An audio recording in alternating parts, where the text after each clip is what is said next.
मंदिर में जब दीप लगाओ, मंदिर में जब दिया लगाओ, दीप प्रज्वलित करो। मंदिर में जब दिया लगाओ और मंदिर में जब दीप प्रज्वलित करो, उस समय पर जब मंदिर में दीप लगाएं और मंदिर में जब दिया प्रज्वलित करें, अगर गोल बाती है तो वो तो दिए के बीच में ही होगी, फूल बाती है तो वो दिए के बीच में होगी। और मान लो अगर लंबी बाती लेकर गए हो, लंबी बाती को लेकर पहुंचे हो, तो अगर दीप लगा रहे हो, कामना रखकर लगा रहे हो कि मेरी ये कामना है, तो वो दीप का, बाती का मुख अपनी ओर रखना, पर कोई कामना नहीं। हम भगवान को केवल इसलिए रिझा रहे हैं कि मेरा भोलेनाथ मेरा भंडार भरे और मेरे घर में सुख समृद्धि दे। तो दीप की बाती का मुख भगवान की ओर होना चाहिए कि हमने तेरे भरोसे पर छोड़ दिया।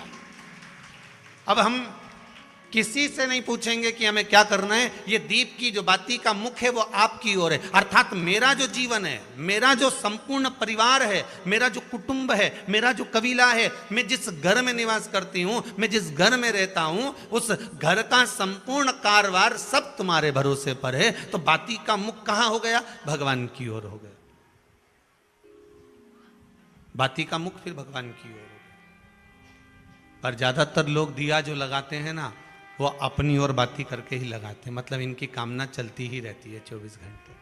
कुछ कुछ कामनाएं इनकी जागरूक रहती है, इनकी कामनाएं निरंतर रहती है। पर उस बाती में जब आप अपना संपूर्ण परिवार, संपूर्ण अपने परिवार का, दुकान हो, धंधा हो, व्यापार हो, व्यवसाय हो, चाहे आप जितना भी कार्य कर रहे हो, फैक्ट्रियां चला रहे हो, वो सब अपने भगवान के भरोसे पर दे दिया, भगवान की ओर दे दिया। तो इसका मतलब ये नहीं है कि बाती का मुख भगवान की ओर हो तो तुम भगवान के बिल्कुल करीब में ही बाती का मुख कर लगा दो और भगवान को मालूम पड़े चोट लग जाए, ऐसा भी नहीं।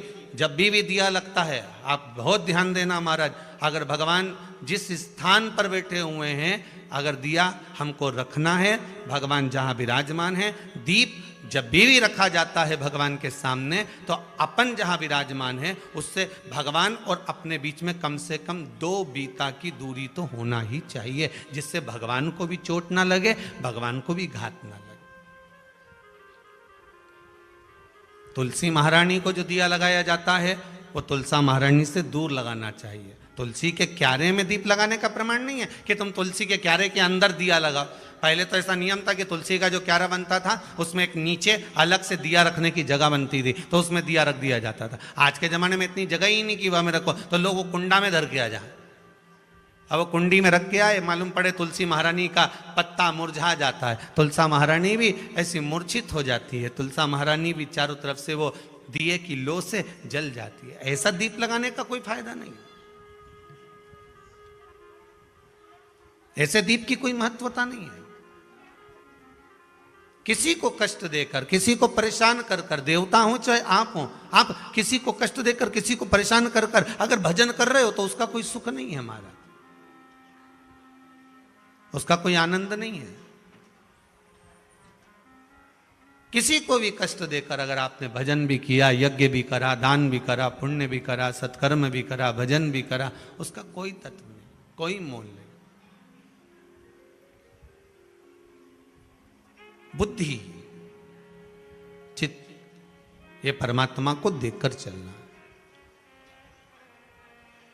भीष्म पितामह बाणों की सैया पर पड़े थे और भगवान कृष्ण ने आकर भीष्म पितामह से कहा, पितामह आप अपने प्राणों को क्यों नहीं छोड़ते? भीष्म पितामह कहते हैं, प्राण तो मैं आज छोड़ दूं, पर घर में जब तक बेटी कुंवारी रहती है तो बाप कैसे मर सकता है, तुम बताओ।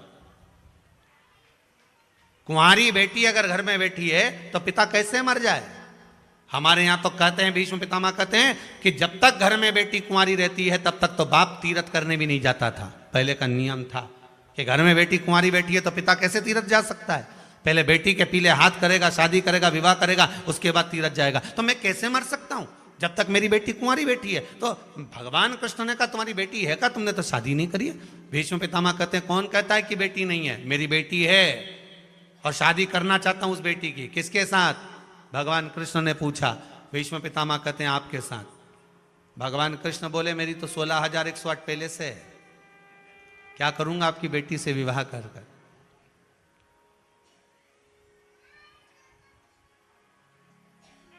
क्या करूंगा विवाह कर कर?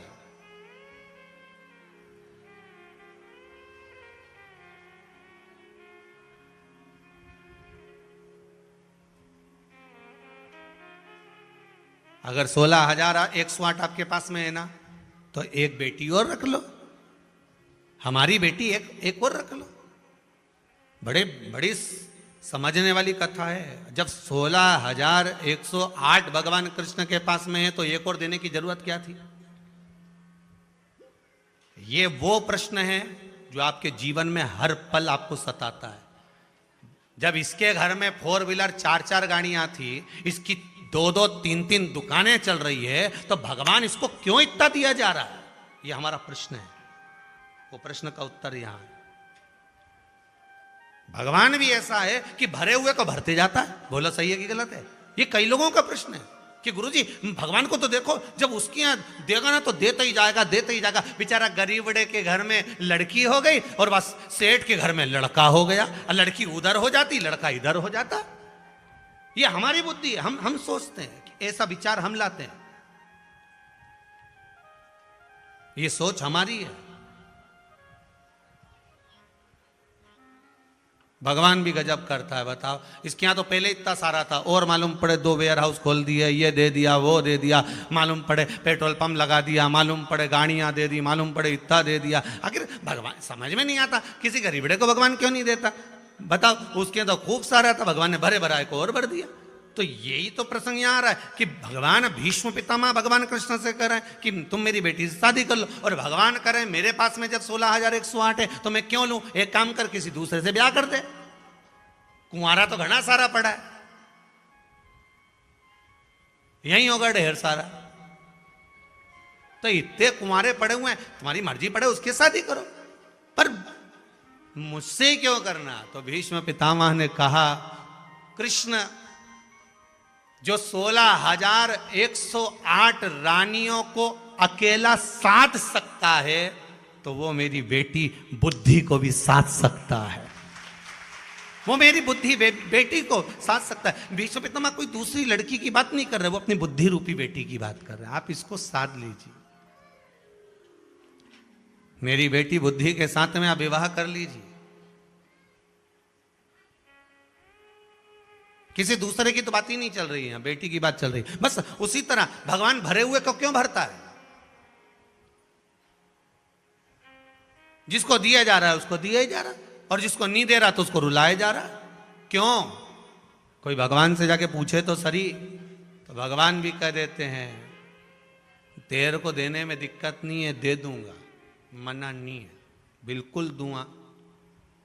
पर दिक्कत केवल इसी चीज की है कि मैंने तेरे को दिया, मैंने तेरे को दिया और तूने बर्बाद करना प्रारंभ किया। जैसे एक प्रसंग पहले सुनाया था, एक बच्चा तालाब के किनारे पर बैठा है, उसके हाथ नहीं है। सारे गांव के बच्चे तालाब में नहा रहे हैं, ये बैठा बैठा रो रहा है।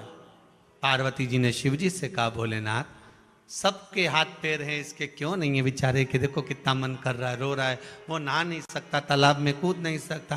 पार्वती अपने को ब्रह्मा जी की लेखनी में ज्यादा गड़बड़ी नहीं करना, तुम तो चलो। पार्वती जी बोली ऐसे कैसे चलो? इसकी मां 16 सोमवार के उपास कर रही है हाथ के चक्कर में।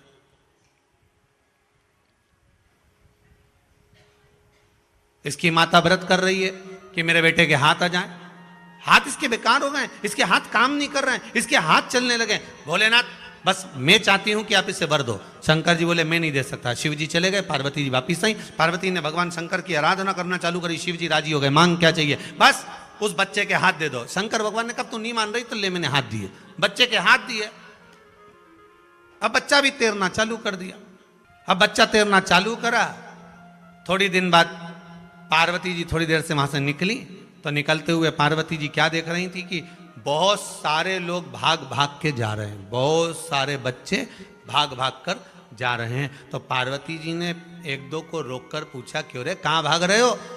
अरे भागे नहीं तो क्या करें, वो है ना जिसके हाथ नहीं थे और हाथ आ गए, वो हम सबको पानी में डुबो डुबो के मार डाल रहा। 3 को तो पहले ही मार डाला उसने, 3 को मार डाला और हमारी तैयारी, इसलिए हम भाग रहे हैं। पार्वती जी शिव जी से बोली, प्रभु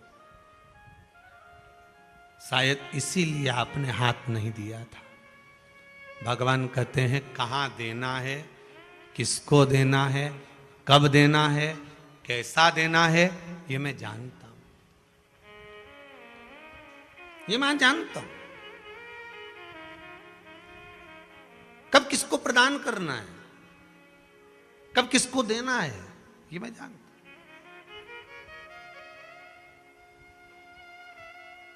हम किस कामना से, एक पत्र में बड़ा सुंदर भाव लिखा है महाराज, देखिए।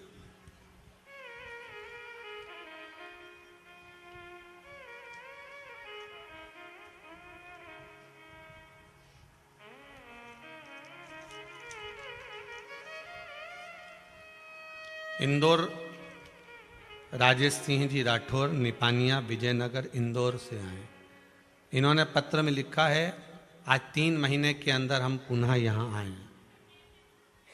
पहली बार आए थे तब हमने बाबा से कुछ नहीं मांगा था, ना हमने कामना करी थी, पर इस बार हम विशेष कामना कर कर आए। हमारी कामना केवल एक ही है कि देवाधिदेव महादेव कुबेर भंडारी से बस इतनी सी प्रार्थना है कि शिव महापुराण की कथा 2 साल के अंदर अंदर मैं भी करा लूं, बस उस कामना को लेकर। कामना है। अब इसने एक कथा के चक्कर में सब कुछ मांग लिया।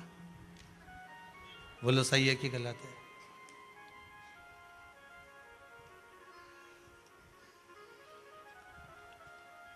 कथा कब होती है?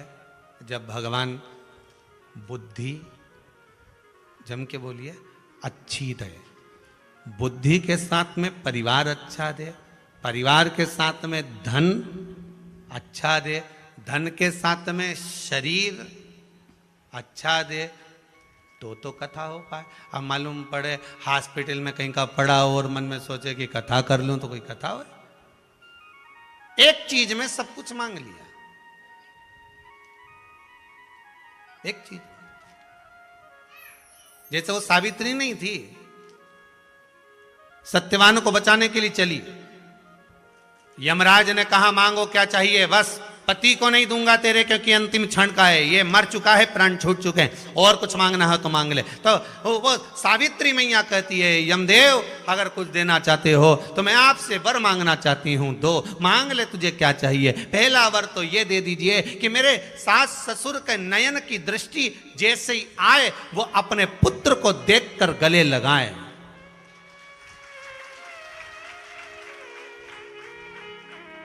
और दूसरा वर यह मांगना चाहती हूं कि मेरा गर्भ जब ठहरे उससे पुत्र प्रकट हो, और वो पुत्र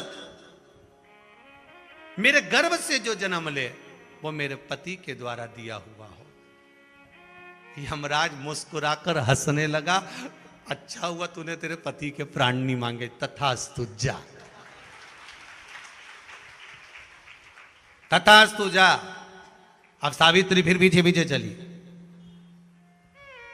यमराज ने कहा वर दे दिया, काय को पीछे आ रही है?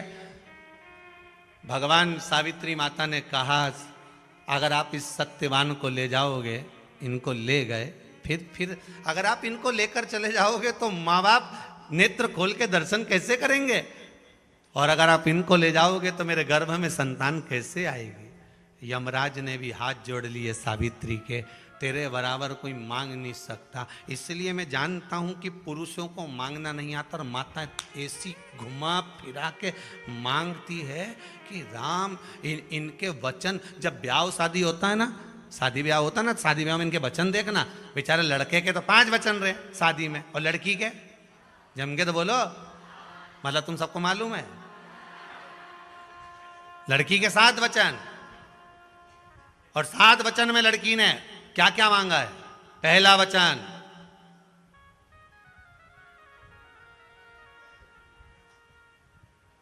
जो भी कमा कर लाओगे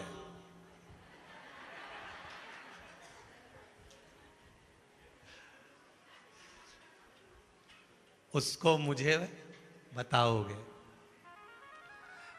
मतलब ये जो वचन लिखे गए ना, बड़ा सोच समझ के लिखे गए। एक बार हम किताब पढ़ रहे थे, उसमें हमने पढ़ा था कि मच्छर कभी किसी व्यक्ति को नहीं काटता। कौन? जम के बोलिए। मच्छर कभी किसी व्यक्ति को नहीं काटता। मच्छर की जो पत्नी होती है, मादा मच्छर,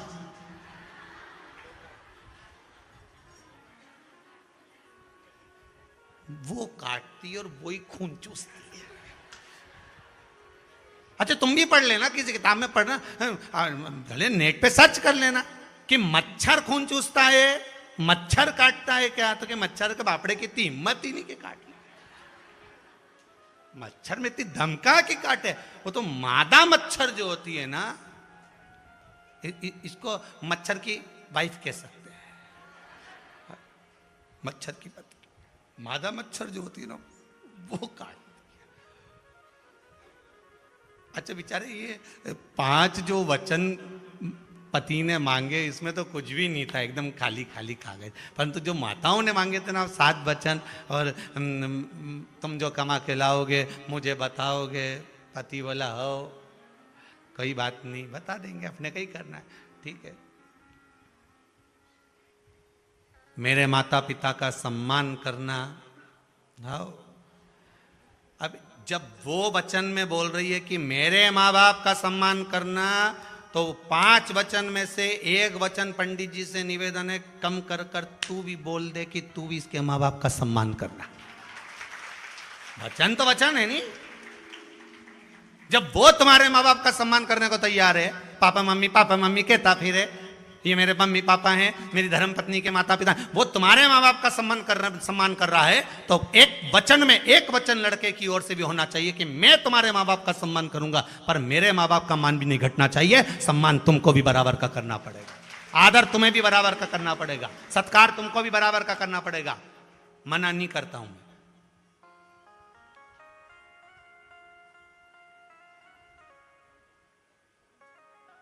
जहां भी जाओगे मुझे बता कर जाना। आप बताओ। इसलिए सवेरे जब भी जाता है तो के कर जाता, जा रहा हूं।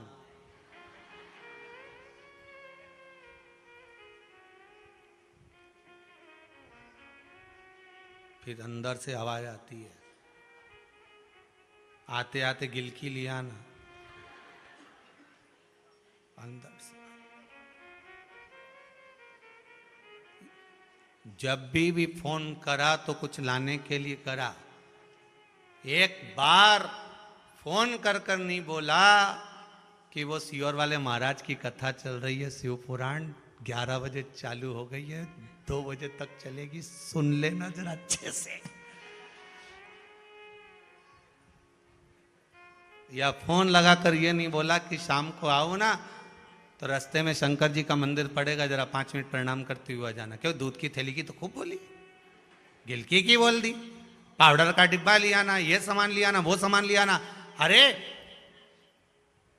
सुदामा जी की धर्म पत्नी हमेशा कहती थी अपने पति से, जाओ द्वारका धाम जाओ, द्वारकाधीश के पास जाओ। उसको कहते हैं धर्म पत्नी, जो कहती है, ज्ञान देती है, साथ में निवेदन भी करती है कि द्वारकाधीश के दरवाजे पर जाओ। और एक आज की है, सुबह से उठकर बस एक ही बात कहती है, जाओ दूध की थैली ले आओ, बस जाओ सामान ले आओ। ये पर कभी नहीं कहती कि मंदिर जाओ, कभी नहीं कहती। अच्छा, कई माताएं कहती है वो जाएगा ही नहीं, तो नहीं जाए, ढाल तो बनाना पड़ेगा नहीं छत का, तब तो पानी इसके पाइप में जाएगा, तुम ढाल तो बनाओ।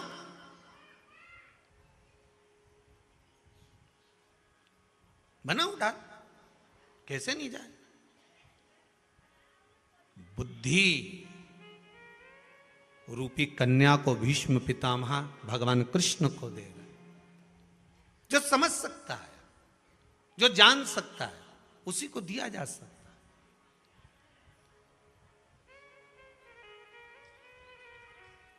जो शिव महापुराण से लगन लगा लिए आपने, शंकर की कथा से लगन लगा लिया आपने, भगवान शिव की भक्ति में अगर आप डूब गए हो, दुनिया के लोग भले आपको ढोंगी समझे, प्रपंची समझे, कामी समझे, दुनिया के लोग आपको प्रपंच वाला समझे, वो दुनिया की दृष्टि होगी, पर आपकी दृष्टि में आप श्रेष्ठ बनी है।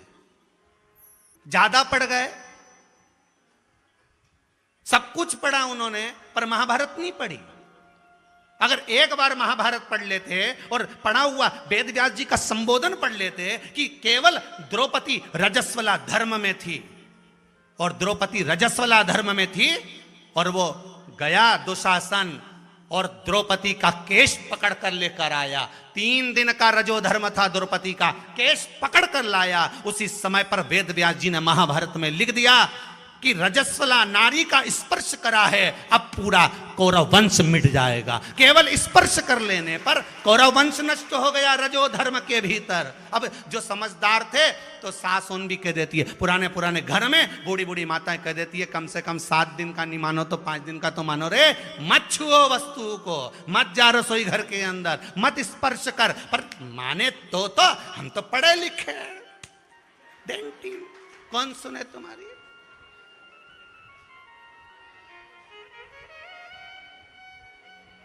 कौन सुने। अरे मम्मी तुम भी ओल्ड फैशन की हो। तो मम्मी बोली तू तो न्यू फैशन की है। नहीं ठीक करो करो।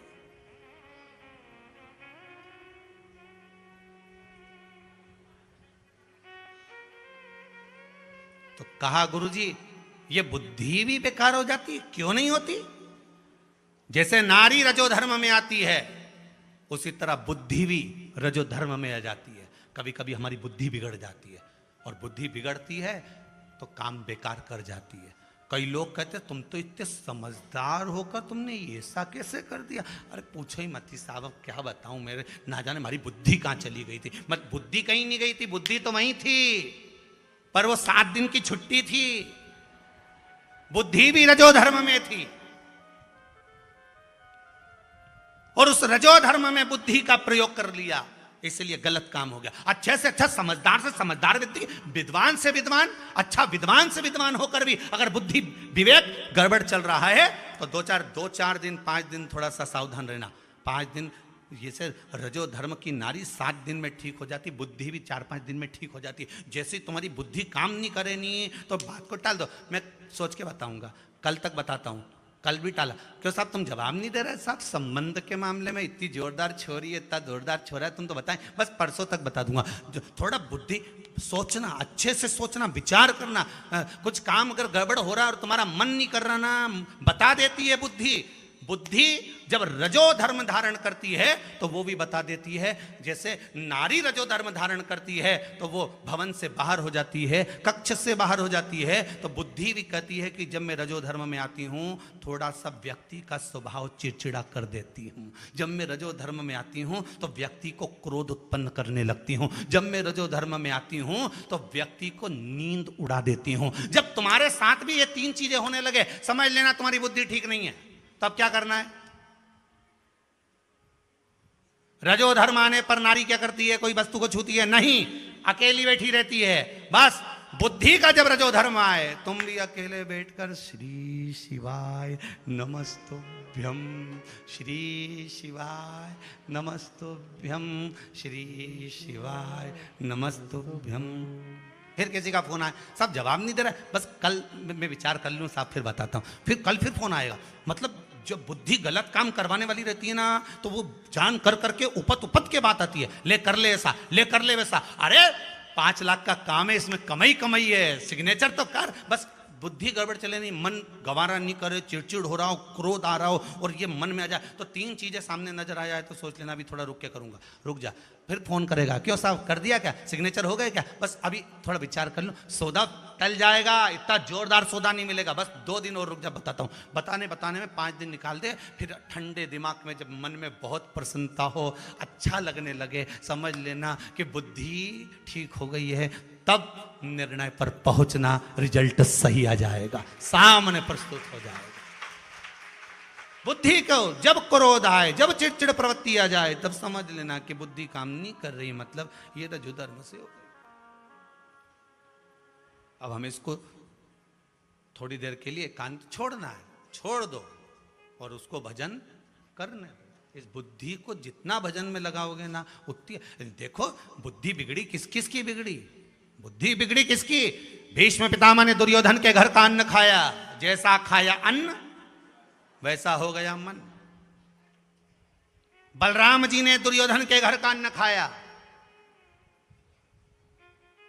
और वो अन्न का असर कहां दिखा? श्री बलराम जी के पास में सूचना आई कि नैमिषारण्य में 88,000 ऋषियों के साथ में श्री सूत जी महाराज कथा कह रहे हैं और बलराम जी उस कथा में पहुंच गए।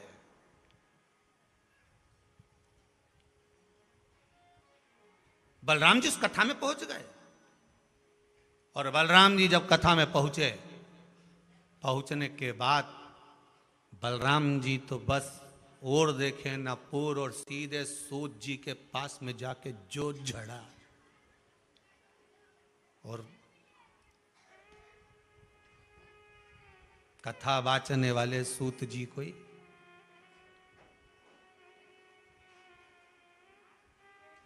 हाहाकार मच गया चारों तरफ।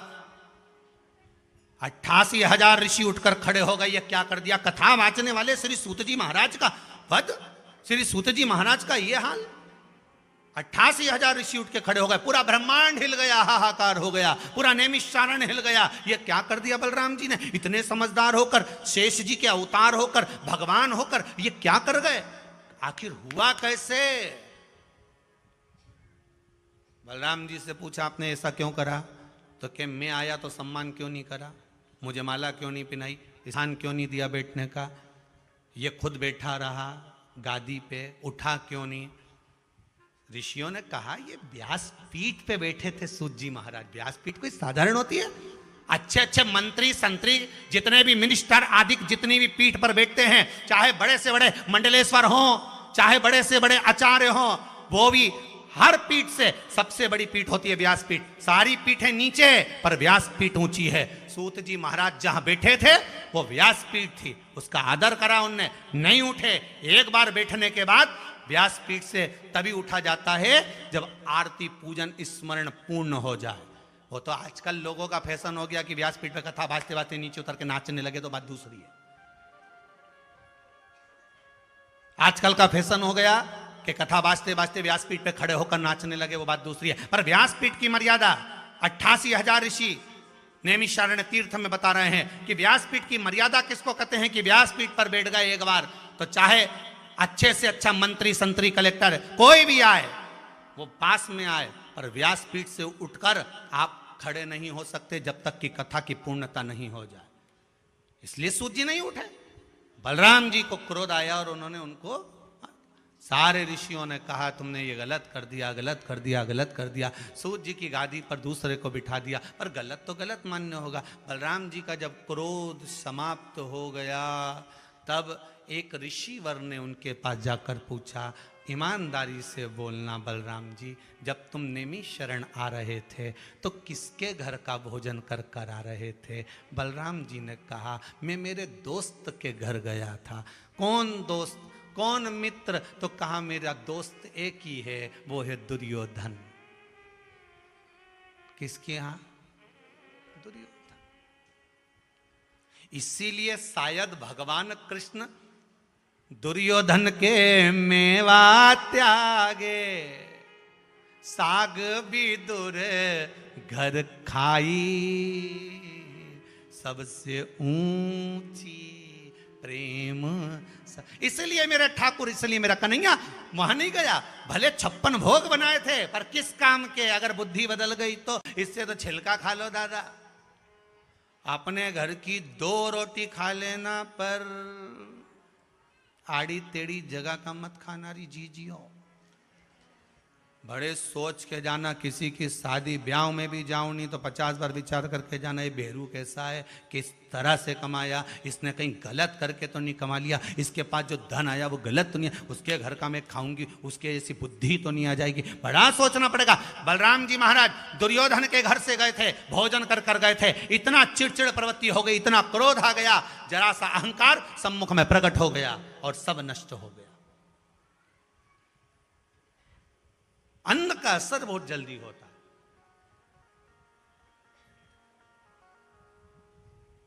भोजन तो आप जब कुबेरेश्वर आएंगे ना, तो पूरे मेन रोड पे, ये कुबेरेश्वर धाम तो थोड़ा सा अंदर है, पर मेन रोड पर पूरे इंदौर भोपाल रोड पे तो ढेर सारा ढाबा पड़ा है, होटल पड़ी, तुम खूब खाओ, कौन मना करे। और कुबेरेश्वर धाम में आने के बाद भले दाल पतली मिले, कड़ी में भजिया नहीं मिले, मान लो, भले रोटी पूड़ी जो मिले, चावल दाल जो मिले, पर खाना वहां का जहां का खाकर जाओ तो पूरे रास्ते श्री शिवाय नमस्तुभ्यम गाते गाते जाओ, अन्न वहां का पाकर, भले कैसा मिले, कैसा ही, पर उसका भाव दूसरा होता है, उसका रस तत्व दूसरा होता है।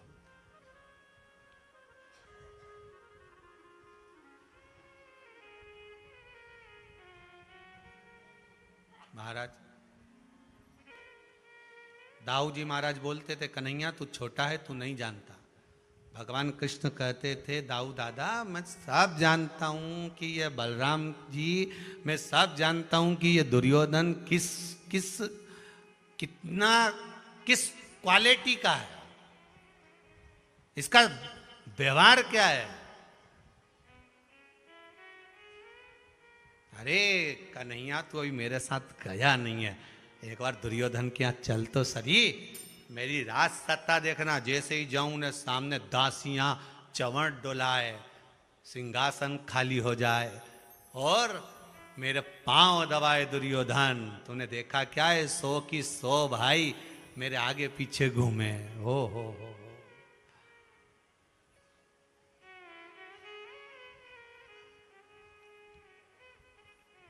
सब आगे पीछे घूमे, तुझे क्या मालूम। भगवान कृष्ण ने कहा ये तो चुनाव जैसा हाल है, चुनाव के टाइम पे भी तो सब आगे पीछे घूमे। काकी भूल तो नहीं गई, काकी के भेरू तेरे को तो कभी जिंदगी में नहीं भूल सकती, जा उधर। वैसे को सब मालूम है, जब मैं जाति प्रमाण पत्र बनाने आई थी वहां से 500 रुपये लिया था, आवा तू काकी भूल तो नहीं गई, काकी का कहीं नहीं भूलूं, याद 6 साल पहले का, तू चिंता मत कर जे मारे। भगवान कृष्ण कह रहे बलराम जी से, भैया बलराम जी कह रहे वो मेरे आगे पीछे घूमे, 100 की 100 ही भाई लगा रहे, आगे पीछे घूमे, मेरा सम्मान करे, सत्कार करे, आदर करे, मेरा हर पल मेरा गुणगान करे। भगवान कहते दाऊ दादा तुम पहचान नहीं सकते भीतर कपट कितना भरा है, तुम्हें क्या मालूम है। ये दिखावे का प्रेम नहीं चाहिए, प्रेम चाहिए भीतर का, प्रेम भीतर का होना चाहिए।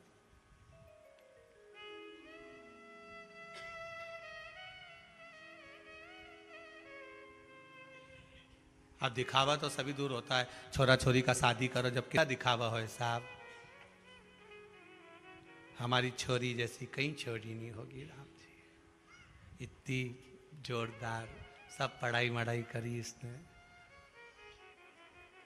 रोटी वोटी बनाना आती, बना भी लेती खा भी लेती,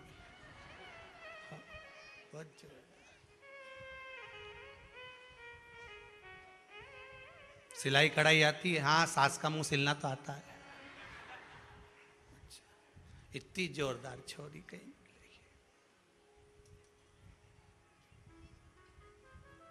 गाड़ी वाड़ी चलाना आती, हाँ आती तो है, पर गाड़ी लेके चली जाती है, ऐसी ठोक के आती तो थाना भी मिलती, किसी में कहीं नहीं मिलती, इतनी जोरदार छोरी।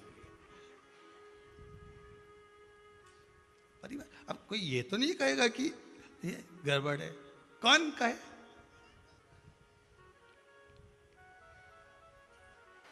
अपने आप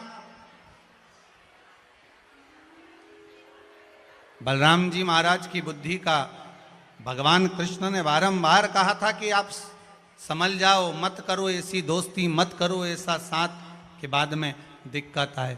महाराज संगत अच्छी बैठना, संगत और पंगत, क्या क्या चीज, जम के बोलिए जरा। संगत और पंगत, पंगत मतलब भोजन, बहुत बहुत समझ कर रखना, बहुत समझ कर। संगत भी अच्छी हो और पंगत भी अच्छी, संगत भी अच्छी और पंगत भी अच्छी।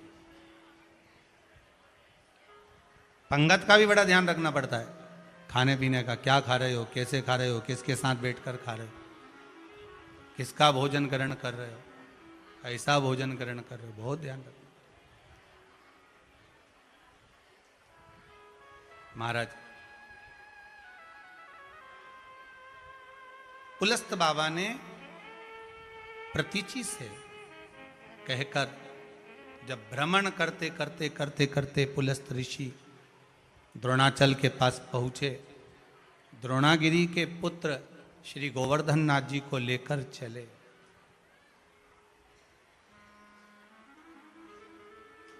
शिव महापुराण की कथा में गिरिराज शिव महापुराण कथा चल रही है। जब लेकर चले तो उन्होंने कह दिया, जहां मुझे रख दोगे मैं उठूंगा नहीं, आप ले जाओ, मुझे मना नहीं है।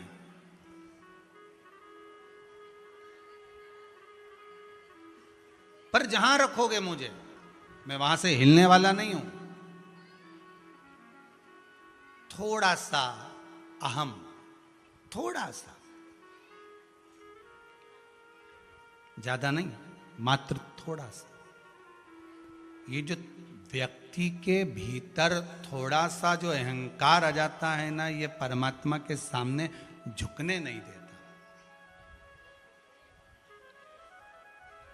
झुकने नहीं देता।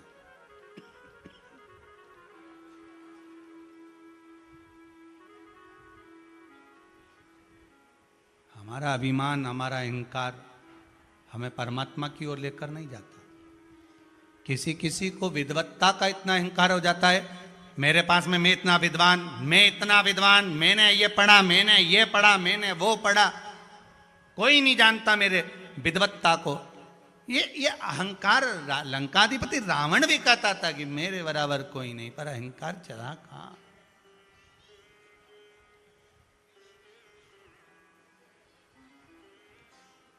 जिस गांव में जाना है उस गांव पर लिखा रहता है इंदौर जाना है। जब इंदौर यहाँ से जाओगे तो 150 किलोमीटर, चलते चलते 110 किलोमीटर, 5 किलोमीटर, 50 किलोमीटर, फिर लिखा होता है इंदौर शून्य। क्या लिखा रहता है? शून्य। सीहोर जाना है 8 किलोमीटर, सीहोर पहुंचे तो क्या लिखा होगा? शून्य। मतलब आप सीहोर में पहुंच गए, शून्य आ गया, समझ लो आप वहां तक, मंजिल तक पहुंच गए हो। उसी तरह हमारे भीतर से जब अहंकार शून्य हो जाता है तब समझ लेना आप शंकर तक पहुंच गए हो, आप शिव तक पहुंच गए, है ना। हमारा जो अभिमान है, हमारा जो अहंकार है, वो हमें हमें छूटता नहीं, हमें झुकने नहीं देता भगवान के आगे। बहुत ध्यान देना माई, मेरी माताओं से निवेदन है, मेरे भाइयों से निवेदन है, मेरे बेटा और बेटियों से सबसे निवेदन करूंगा, अगर पशुपति नाथ का व्रत कर रहे हो सावधानी से करो, किसी को दिखाना नहीं, बताना नहीं कि भैया हम दिखावा कर कर व्रत करें। बताओ कि हम पशुपति व्रत कर रहे हैं, आप भी कर सकते हो। जैसे माता जी बोल रही थी दिल्ली वाली कि मैंने जिसको बताया पशुपति व्रत, सबके काम हो गए। छुपा हुआ रखा था ये व्रत, आज से 2 साल पहले कोई नहीं जानता था कि ये व्रत है क्या, पशुपति व्रत कहां है। अब आज के जमाने में तो यूट्यूब पर निकालोगे तो ढेर सारी क्लिपिंग निकल जाएगी, कोई किसी तरह से बताएगा, कोई किसी तरह, पर छुपा कर रखा हुआ था ये व्रत। श्री शिवाय नमस्तुभ्यम मंत्र छुपा कर रखा हुआ था, निकलने नहीं दे रहे। अगर ये सरल सरल चीज लोगों के सामने पहुंच जाएगी तो फिर लोगों का व्यापार कैसे चलेगा। लोग तो यूं ही शंकर जी पे जल चढ़ा चढ़ा के नहीं अपना काम निकाल लेंगे, 5 दिया लगा लगा के। फिर लोगों का व्यापार तो सब ठप नहीं हो जावे। तो यही कारण तो होता है ना कि सीवर वाला महाराज बुरा है। तो बताए क्यों? तिजोरी का माल लुटाए क्यों? करो आराधना भगवान की, बस ढोंग प्रपंच छल से दूर रहना। कहीं हमें नहीं प्रपंच करना, ना हमें ढोंग करना। हम जैसे बाहर हैं वैसे ही अंदर रहना, जैसे अंदर है वैसे बाहर रहना। लेकर चले तो थोड़ा सा पुलस्त बाबा को अहम आ गया। अहंकार का संबोधन बिल्कुल सामने आ जाता है। पुलस्त ऋषि ने कहा, क्या बोले हो गोवर्धन, कि जहां तुम उतर दोगे वहां से मैं उठूंगा नहीं। पुलस्त ऋषि ने कहा, तुम मुझे जानते नहीं हो, तुम मुझे पहचानते नहीं हो। अगर मैंने रग भी दिया ना तो तुम्हें उठाने का बल मुझ में है।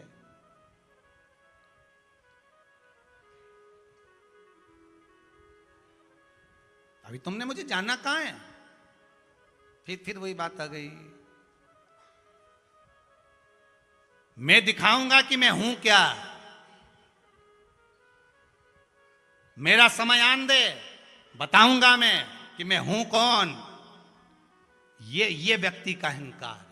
हमें भगवान की भक्ति में इतने डूब जाना है, हमें भगवान शंकर के विश्वास पर इतने डूब जाना है कि दुनिया के लोग अगर उंगली उठा करके भी दें कि इतने पशुपति व्रत कर लिया, ऐसा कर लिया तो तेरा काम नहीं हुआ, तो भी कह देना नहीं हुआ ना, व्रत तो कराना, कुछ तो कटा होगा, मेरे जीवन का दुख थोड़ा तो कटा होगा, किस्मत में थोड़ा ज्यादा लिखा होगा तो कट गया होगा, मुझे मालूम नहीं पड़ रहा। हो सकता है मेरी किस्मत में और ज्यादा दुख होगा तो कम कर दिया होगा भगवान ने, मुझे मालूम नहीं पड़ रहा। अरे क्यों चक्कर में पड़ी हो बाप शिव पुराण के, क्यों चक्कर में पड़ी हो वह सीवर वाला महाराज के फालतू के। वो तो प्रपंचा जैसी बात। बताओ, लौंग चढ़ा दो ने, काली मिर्ची चढ़ा दो ने, कमलकट्टा चढ़ा दो ने, बेलपत्ती चढ़ा दो ने, समी पत्र चढ़ा दो ने, ये चढ़ा दो। समी पत्र तक लोग चढ़ाना नहीं जानते थे कि समी पत्ता भी कुछ होता है।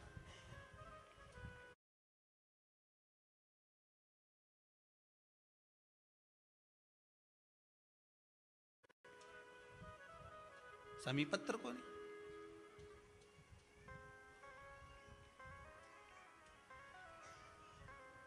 चढ़ाओ, भाव से चढ़ाओ, दिखावा कर कर नहीं हमें कुछ चढ़ाना। पुलस्त बाबा ने एक संबोधन कह दिया, तुम मुझे जानते नहीं। और शिव महापुराण की कथा कहती है, जब शंकर के दरवाजे पर जाना, जब शिव के मंदिर में जाना, शिव कथा में जाना, शंकर के अनुमोदन में जाना तो शून्य होकर जाना। अपनी राज सत्ता, तुम कितने बड़े विद्वान हो, तुम्हारे पास में कितनी सत्ता हो, किस गादी पर तुम बैठ रहे हो, तुम्हारा सिंहासन किस स्थाप का है। शंकर के सामने कोई सिंहासन नहीं चलता, कोई सिंहासन नहीं।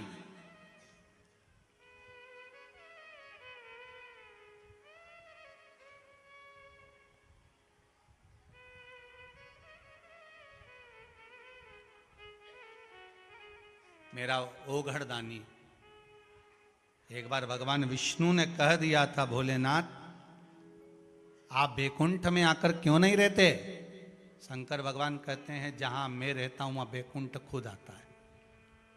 संबोधन सुनिएगा, जहां शिव है, शिव मतलब शांति, जहां शिव है वहां सत्य है, सत्यम शिवम सुंदर। जहां शंकर है वहां बैकुंठ भी।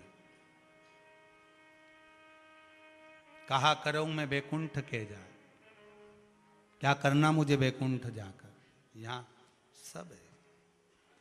सारे तीर्थ धाम आपके चरणों में, हे गुरुदेव प्रणाम आपके चरणों में, हे भोलेनाथ प्रणाम आपके चरणों में। जब सारे तीर्थ यहीं बसे हुए हैं तो फिर मैं क्यों जाऊं।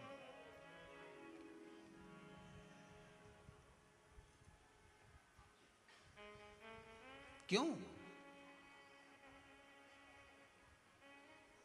मैंने वो कहे, मैंने सबको अपना बनाया था, पर अंत समय में कोई नहीं बस एक शंकर को छोड़कर, परमात्मा को छोड़कर मैंने सबको बनाया, और अंत देखा तो केवल वही सामने खड़ा था, कोई दूसरा था ही नहीं, कोई नहीं।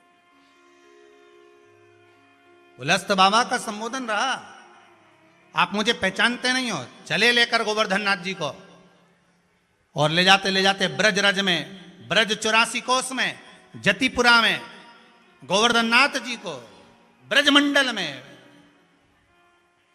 उस यमुना जी के तट पर सुंदर गोवर्धन नाथ बाबा को रखा कि मुझे लघु शंका आई है, मैं आता हूं, और रखा, जाकर वापिस उठाना चाह, वापिस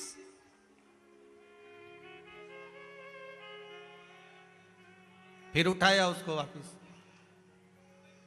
और जब वापिस उठाना चाहा, गोवर्धन नाथ जी नहीं उठे, उठते ही नहीं है। बहुत प्रयास किया पुलस्त बाबा ने, बहुत प्रयास, नहीं उठे। गोवर्धन, तुम चलना नहीं चाहते हो क्या? गोवर्धन नाथ जी ने कहा, मैंने पहले ही कहा था कि अगर आप मुझे रख दोगे तो मैं उठने वाला नहीं हूं। बस जब व्यक्ति के अहंकार को भगवान तोड़ता है, तब उसको क्रोध आता है। क्या आता है? क्रोध।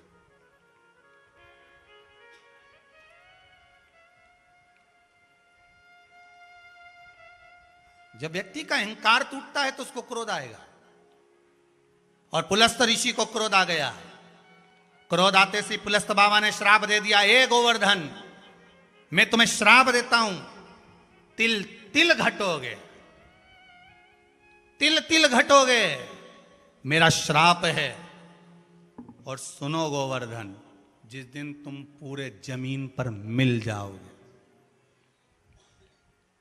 जिस दिन तुम पूरे जमीन में तिल तिल घटकर धस जाओगे, गोवर्धन मेरा श्राप है, तिल तिल घटोगे, और जिस दिन तुम जमीन में पूरे धस जाओगे, जमीन में पूरे चले जाओगे, समतल हो जाओगे, तब 100 वर्ष तक जल वृष्टि नहीं होगी। जलचर, थलचर, वायुचर जो जीव हैं वो नष्ट हो जाएंगे, हाहाकार मचेगा, मनुष्य मनुष्य को नोच नोच कर खाएगा।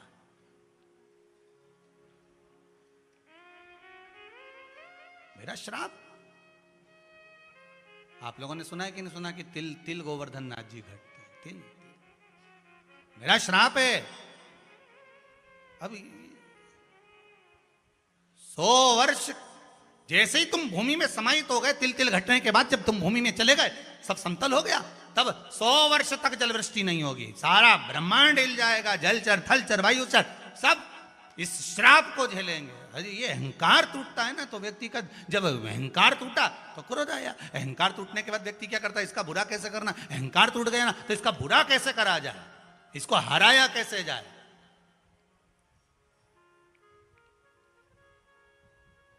इसको नष्ट कैसे करा जाए।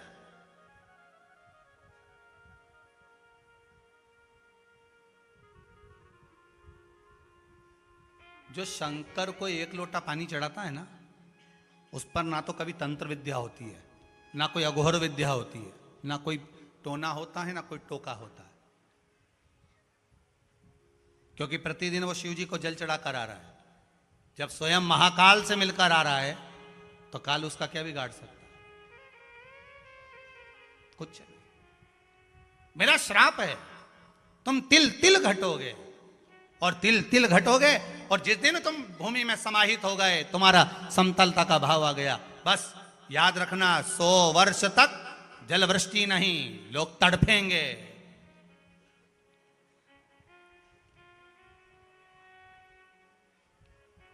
पूरा हाहाकार मच जाएगा।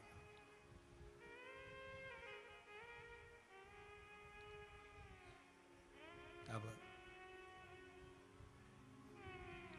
गोवर्धन नाथ जी को श्राप दिया था तो ये संसार वालों ने कौन सा बुरा किया था?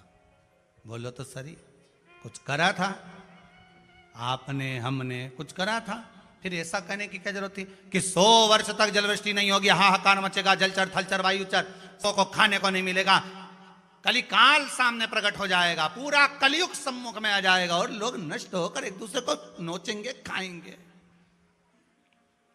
बहुत ध्यान देना, अहंकार गया, क्रोध आया, क्रोध में व्यक्ति ने क्या करा, किसी एक पर क्रोध निकलता चल जाता पर पूरा घर अस्त व्यस्त हो गया। जैसे ही बेटा सामने आया तो उके भी लपेट दिया, माता जी बीच में बोली तो उनको भी कह दिया, पत्नी बीच में बोली तो उसको भी कह दिया, नौकर बीच में बोला तो उसको भी कह दिया, पूरा ब्रह्मांड। बड़ी आफत हो गई। अब भगवान कृष्ण का अवतार हुआ, कहां? ब्रज में। सबसे ज्यादा टेंशन भगवान कृष्ण को हो गई, किस चीज की? कि अगर ये गोवर्धन पर्वत तिल तिल घटेगा और तिल तिल घटने के बाद जब ये गोवर्धन पर्वत पूरा भूमि में चला जाएगा तब 100 वर्ष के बाद में हाहाकार, 100 साल पानी नहीं गिरेगा तो क्या होगा? हाहाकार मच जाएगा। अब क्या करा जाए? किया क्या जाए? क्या कर सकते हैं?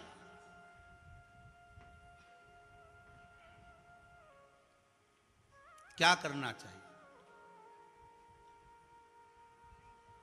आप सबने एक चरित्र सुना होगा कि श्रीमद् भागवत का, कि भगवान गोपियों के साथ रास रचा रहे थे, रास रचाते रचाते भगवान गोपियों के बीच में से ओझल हो गए। सुना कि नहीं सुना भागवत जी में? बोलो तो जम के, सुना है ना? भगवान ओझल हो गए। किसी ने कहा भगवान राधा जी के साथ कहीं चले गए, किसी ने कहा कहीं चले गए। शास्त्र कहता है, गर्ग संहिता कहती है, मेरा द्वारकानाथ मेरे कृष्ण उस समय पर ओझल होकर भगवान देव अधिदेव महादेव से ये पूछने के लिए गए थे कि अब करना क्या है। 100 साल अगर पानी नहीं गिरेगा तो ये ब्रह्मांड तो पूरा गया। अब अपने को तो सोचना पड़ेगा, देवता नहीं सोचेंगे तो कौन सोचेगा? तब भगवान भोलेनाथ ने कहा एक काम करो, जैसे शंकर कंकर में है ना, ऐसे तुम एक बात करो कि गोवर्धन पर्वत की पूजन करा दो। तो गोवर्धन पर्वत की पूजन कराने से क्या होगा? शंकर जी से भगवान कृष्ण पूछ रहे गोवर्धन पर्वत की पूजन कराने से क्या होगा? भगवान शिव ने कहा अगर गोवर्धन नाथ जी का पूजन हो गया, गिरिराज पर्वत का पूजन हो गया, तो फिर उससे होगा क्या? कि उससे ये होगा कि गोवर्धन नाथ जी का लोग पूजन करेंगे और गोवर्धन नाथ जी का पूजन करेंगे और पूजन करते करते करते करते लोगों का जब भाव जागृत हो जाएगा और गोवर्धन नाथ जी के ऊपर कोई चढ़ेगा नहीं, उतरेगा नहीं, कोई जाएगा नहीं, आएगा नहीं, और गोवर्धन नाथ जी संचित बने रहेंगे और तिल तिल घटेंगे, तब तक देखा जाएगा। अभी तो जितना समय रह सकते उनको रखो संभाल कर, उनको संभाल कर रखो जितना समय रह सकते। ठीक है,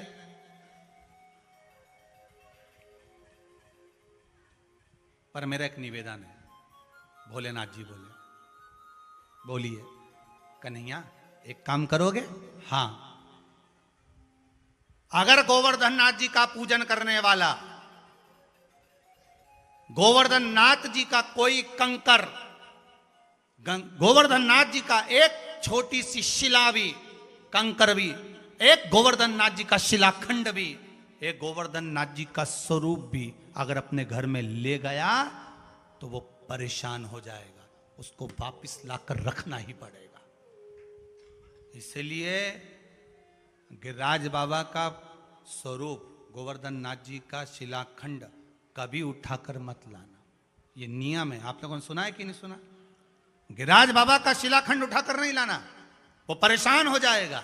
ये नियम क्यों बनाया? क्योंकि अगर दुनिया के लोग वहां पर दर्शन करने जाते, दूध चढ़ाने जाते, गिरिराज जी को प्रणाम करने जाते, तो सब उठा उठा कर ले आते, उठा उठा कर ले आते, तो अभी मालूम पड़ता 10 साल में तो गोवर्धन बाबा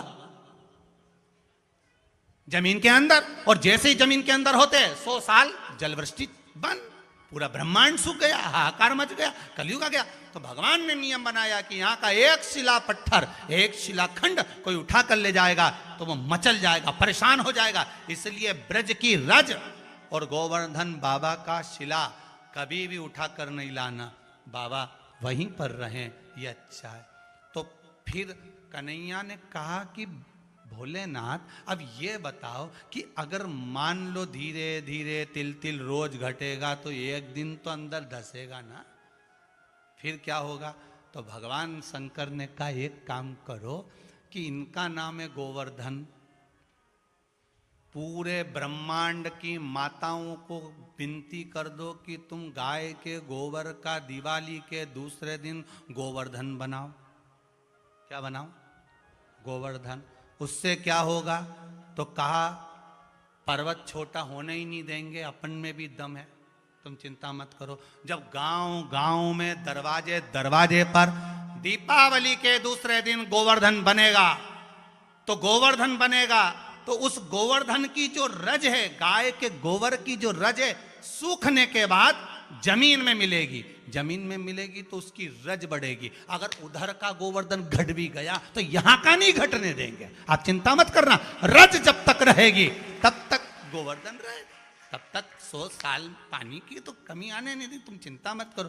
तो फिर नियम बनाया कि गाय का गोबर लाओ और दिवाली के दूसरे दिन ने गोवर्धन नाथ जी बनाओ। अब आज के जमाने में सास बहू से के गोवर्धन बनाओ, तो बहुओं के इससे क्या होता है? इससे क्या होता है? उसका फायदा क्या है कि रज घटने नहीं देना है। इसलिए आप सबसे निवेदन है, दिवाली के दूसरे दिन अपने घर के दरवाजे पर गाय का गोबर लाकर गोवर्धन का निर्माण करना चाहिए, पूजन करना चाहिए, अर्चना करना चाहिए, क्योंकि कलयुग प्रवेश नहीं करता, कलयुग टिका रहता है, कलयुग आता नहीं। अब आप लोग तो इसलिए पूजन करते थे कि भाई गोवर्धन जी की पूजन करना, पर उसका प्रमाण क्या है, उसका कार्य क्या है कि शंकर भगवान आज्ञा करें कि गाय के गोबर का गोवर्धन बनवाओ और उसकी पूजन करवाओ। तो गोपियों को सिखाया, किसने सिखाया था गोवर्धन बनाना? जम के बोलिए, गोपियों को गोवर्धन बनाना किसने सिखाया था? गाय का गोवर्धन गोपियों ने किसने सिखाया था? तो कहा कौन सिखा रहे थे? तो कहा भगवान शंकर जब गोपी का रूप रखकर रास करने के लिए पहुंचे हैं, उस समय पर भगवान कुछ दिन निवास कर कर गाय के गोबर से गोवर्धन बनाना सिखा दिए। ऐसा बनाना, पूजन करना, अर्चना करना, ऐसी करना। जब गाय का गोबर सूखेगा तब अच्छा, अभी बीच बीच में किसी ने बहुत अच्छी अक्ल दे दी लोगों को, आप लोगों को भी मिली होगी। व्हाट्सएप पे बहुत सारी अक्ल आ जाती है, व्हाट्सएप पे बहुत सुंदर सुंदर अक्ल लोग देते हैं कि रोड के किनारे गोवर्धन नहीं बनाना चाहिए, ने ओटला पे बनाओ, ने थाली में बनाओ। अरे शास्त्र कह रहा है जमीन पर बनाओ, जमीन पर बनाओ।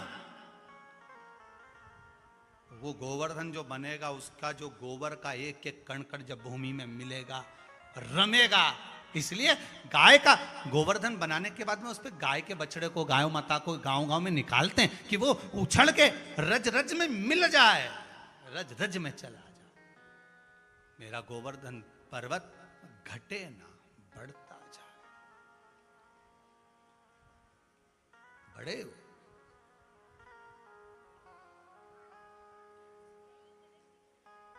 इसको घटने नहीं देना, हमें बढ़ाना है, गोवर्धन नाथ जी को बढ़ाना है।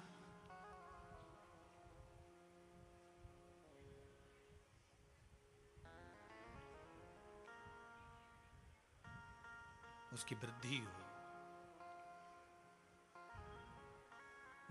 गिरिराज की शरण में, महाराज की शरण में, बस एक बार आजा गिरिराज की शरण में। बढ़ रहा, तुम घटोगे, कुलस्थ बाबा का श्राप है। और शंकर जी क्या कर रहे हैं? जम के बोलिए, घटने दे रहा है, बढ़ा रहे हैं। जिसके दरवाजे पर गोवर्धन बनता है, जिसके दरवाजे पर गाय के गोबर का गोवर्धन पूजा जाता है, उसके घर में कभी कलयुग प्रवेश नहीं करता। उसके घर में कभी कलयुग प्रवेश नहीं करेगा। 3 चीजें होती हैं रंगोली में। जो रंगोली आप लोग डालते हो, इसमें 3 चीजें होती हैं। आजकल तो फालतू फालतू चीजें ज्यादा बनाते हैं। भगवान का फोटो बना देते हैं रंगोली में, लक्ष्मी जी का मुंडा बना देते हैं मुख, कन्हैया जी का फोटो बना देते हैं रंगोली में, राधा जी बना देते हैं रंगोली में। ये सब गलत है। रंगोली में 3 चीजें होना चाहिए। पहली बेलबूटा, दूसरा चरण, तीसरा कलश। ये 3 चीजें रंगोली के अंतर्गत होना जरूरी होता है। क्यों?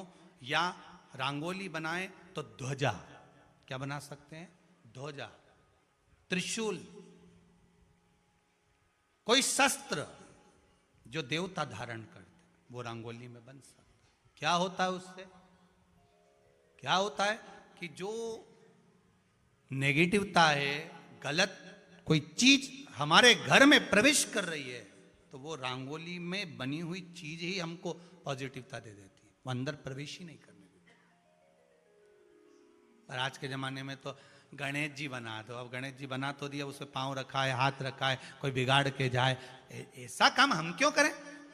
हम ही हमारे धर्म को नीचे गिराएं तो अच्छा लगे कोई? केवल जरा सा फैशन के चक्कर में हमारा दरवाजे पर हमने कन्हैया जी बनाया, हमने गणेश जी बनाया, हमने ये बनाया। बड़ी मुश्किल से तो बम फटाका पे से देवताओं को हटवाया, बड़ी मुश्किल से अगरबत्ती का पोड़ाउन पे से देवताओं को हटवाया, बड़ी मुश्किल से कपड़ों की डिजाइन में से देवताओं को हटवाया, और बचा कुचा था तो अब लोग रंगोली में देवताओं को लेकर आ गए। बताओ तो सही, तुम्हारा क्या होगा रे कालिया?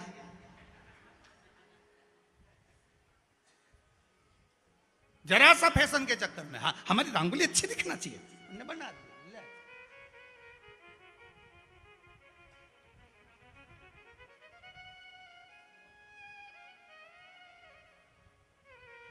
हम तो यहां तक कहेंगे साहब, ये जो हाट भराते हैं ना बाजार, मंगलवार भरा है, किसी के यहाँ बुधवार भरा है, किसी के यहाँ गुरुवार भरा है, और ये देवता उनका कपड़ा पहन ले, गले में सांप डाल ले, शंकर जी बन जाए, कहीं नारायण बन जाए, कहीं कन्हैया जी बन जाए, और कटोरा ले लेके जगह जगह जाए। ये अच्छी बात नहीं है, ये हिंदू धर्म की हंसी है। नहीं तुम्हारा दादाजी बनो, नहीं तुम, नहीं तुम्हारा नाना जी का रूप धर के जाओ, या तुम्हारे पिताजी का मुंडा लगा के जाओ। क्या हम तो हमारे पिताजी बन के जा रहे हैं, हमारे पिताजी ऐसे रहते थे। फिर मांगो, देवताओं को क्यों चुनते हो? और वो भी हिंदू धर्म के देवताओं को क्यों चुनते हो? अगर तुम्हें चुनना भी है तो दूसरे धर्म के देवता है उनको बनाओ नहीं। पर भीख मांगने के लिए भी चुनेंगे तो हिंदू धर्म के देवताओं को चुनेंगे। पहन लिया गले में सांप, जटा लगा ली, त्रिपुंडा लगा लिया, और जगह जगह भीख मांगते हो। और तुम्हें भी शर्म आना चाहिए, पैसे देने से पहले तुम किसको दे रहे हो? सोचना चाहिए, ये विचार करना चाहिए कि हमारे देवता हमारे दरवाजे पर भीख मांगने आई, अच्छी बात नहीं। मना कर दो, ये हनुमान जी बन गए, हनुमान जी बनकर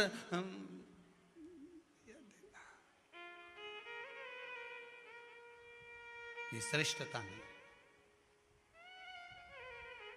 ये ठीक नहीं है।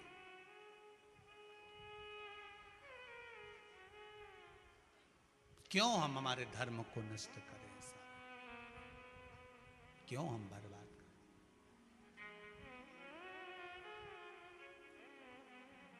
महाराज, अब पुलस्त बाबा ने क्रोध में आकर श्राप दे दिया कि तुम तिल तिल घटोगे। पर मेरा महादेव, देव अधिदेव महादेव कह रहे हैं घटने नहीं दूंगा। घर घर में दरवाजे पर गोवर्धन बनवा दूंगा, और दरवाजे पर जितने गोवर्धन बनेंगे तो गोवर्धन बाबा कभी छिन्न नहीं होंगे, कभी छिन्न नहीं होंगे। बनाओ गाय के गोबर का गोवर्धन, हर दरवाजे पर बनाओ।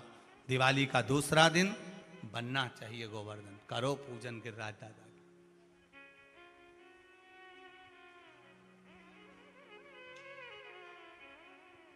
करो पूजन। तो पे पान चढ़े, तो पे फूल चढ़े, तो पे चढ़े दूध की धार, ओ धार तेरे माथे मुकुट विराज रहो, श्री गोवर्धन महाराज, महाराज तेरे माथे मुकुट विराज रहो। भगवान का स्मरण कर कर जल चढ़ाओ, दूध चढ़ाओ, भोग लगाओ, पूजन करो, अर्चना करो, मना नहीं, दिल से करो, दिल से।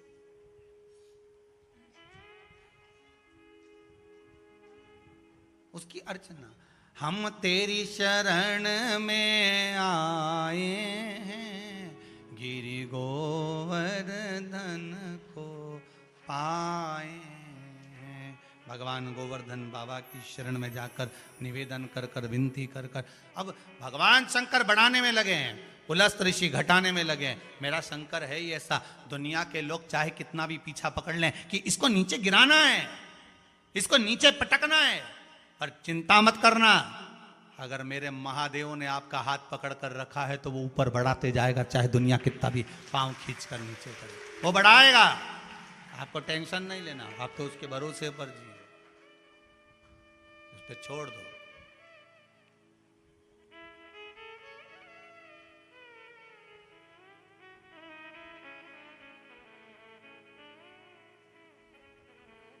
फिर क्या सोचें, अब तो कृपा करो गिरधारी, आई मैं शरण तिहारी। अब तो कृपा करो गिरधारी, आई मैं आई शरण तिहारी। बाबा से निवेदन विनय करो। भगवान कृष्ण इंद्र के अभिमान को तोड़ने के लिए गोवर्धन नाथ जी का पूजन करते हैं, गिरिराज बाबा का पूजन।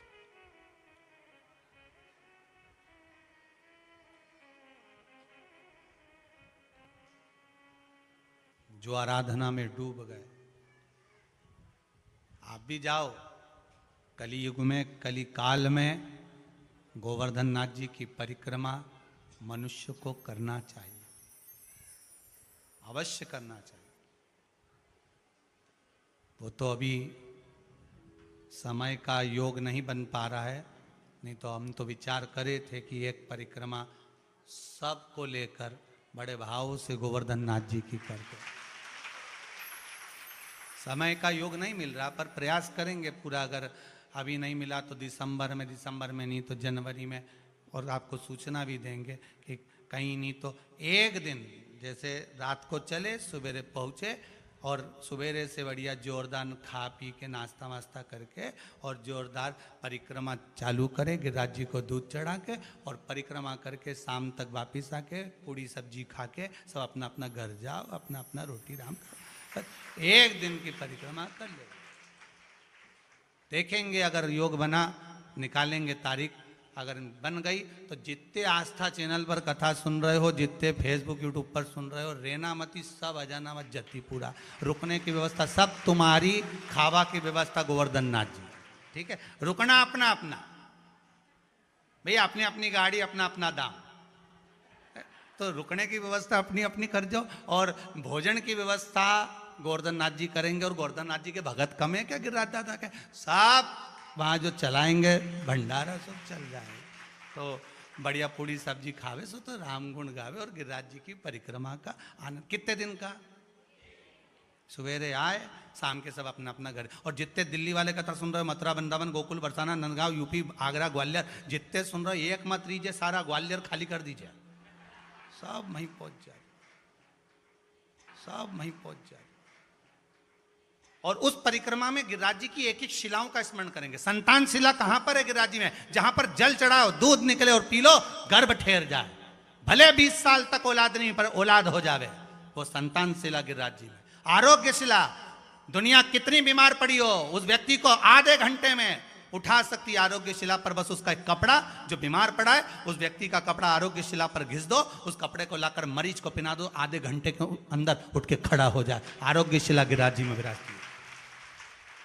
खनन शिला, कागज के नोट को भी शिला पर टच करोगे तो पैसा जैसा बजता है, चिल्लर जैसी बजती है, वैसी आवाज आए, वो खनन शिला गिरिराज जी में विराजती है। सिंदूरी शिला, हाथ घिसो सिंदूर निकले, वो सिंदूरी शिला गिरिराज जी में विराजती है। गौशिला, अगर गाय दरवाजे से रोटी खाकर नहीं गई, उसका दोष हमको लग रहा है, गौशिला का स्पर्श कर लो, गौशिला पर पहुंचकर, गौशिला गिरिराज जी में विराजती है। ऐसी कौन सी शिला है जो गोवर्धन नाथ जी में नहीं है? एक एक शिला का दर्शन करो। और परिक्रमा करेंगे तो ऐसी करेंगे कि भाव से सब धीरे धीरे पैदल पैदल चलते हुए, चाहे आप हो चाहे हम हो, बूढ़ी से बूढ़ी माताएं भी, जितनी डोकरी इनका क्या होगा, तो इनके भी लिया ना हो तो इनके भी करा देना, बड़े प्रेम से आनंद से। तो कल देखो प्रयास करेंगे, कोई तारीख मारीख खाली होगी, आस्था वालों से भी पूछ लेंगे, इनके भी कह देंगे दादा तुम भी परिक्रमा सबके जो नहीं आए उनके टीवी पे दिखा दीजिए, पर दिखा दीजिए। और तुमसे भी निवेदन है, परिक्रमा अगर टीवी पे दिखाएं तो तुम वहीं घूम लीजिए, कमरा के अंदर पर घूम लीजिए। वैसे तो मुझे उम्मीद है बाबा की कृपा होगी, विश्वनाथ की कृपा होगी, चकलेश्वर महादेव की अगर करुणा होगी तो परिक्रमा भी जोरदार ही होगी, फिर सब जोर शोर से।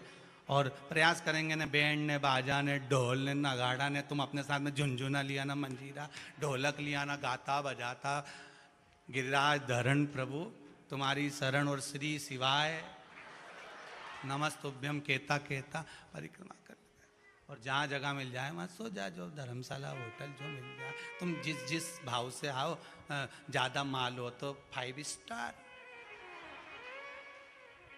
और नी तुम्हारा गोवर्धन नाथ सुपर स्टार। तुम्हारी मर्जी पड़े तो तुम करो, तुम्हारा जहां मन पड़ी नहीं सो पड़ी जाओ, जैसे यहाँ पढ़ो तो वहां पड़ी जाओ। तेरी शरण गिरिराज धरण प्रभु, तेरी शरण गिरिराज धरण प्रभु, अपनी शरण में रख लेना प्रभु, अपनी शरण में रख लेना बाबा, अपनी शरण में रख लेना बाबा, अपनी शरण में रख लेना। गिरिराज धरण प्रभु तुम्हारी शरण, गिरिराज धरण प्रभु तेरी शरण, गिरिराज धरण प्रभु तेरी शरण, गिरिराज धरण प्रभु तेरी शरण। प्रभु तुम्हारी शरण में रख लेना, प्रभु तुम्हारी शरण में रख लेना, ओ वल्लभ तुम्हारी शरण में रख लेना, वल्लभ तुम्हारी शरण में रख लेना, गिरिराज धरण प्रभु तेरी शरण, गिरिराज धरण प्रभु तेरी शरण, गिरिराज धरण प्रभु तेरी शरण, गिरिराज धरण प्रभु तेरी शरण, गिरिराज धरण प्रभु तेरी शरण, गिरिराज धरण तेरी शरण।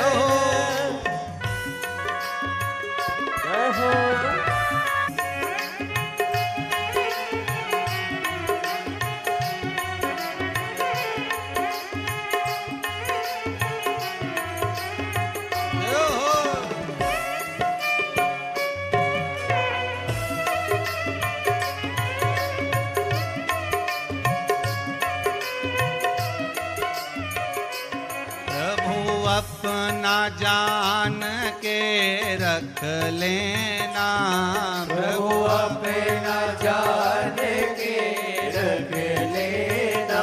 ओ वल्लभ अपना जान के रख लेना, वल्लभ अपना जान के रख लेना।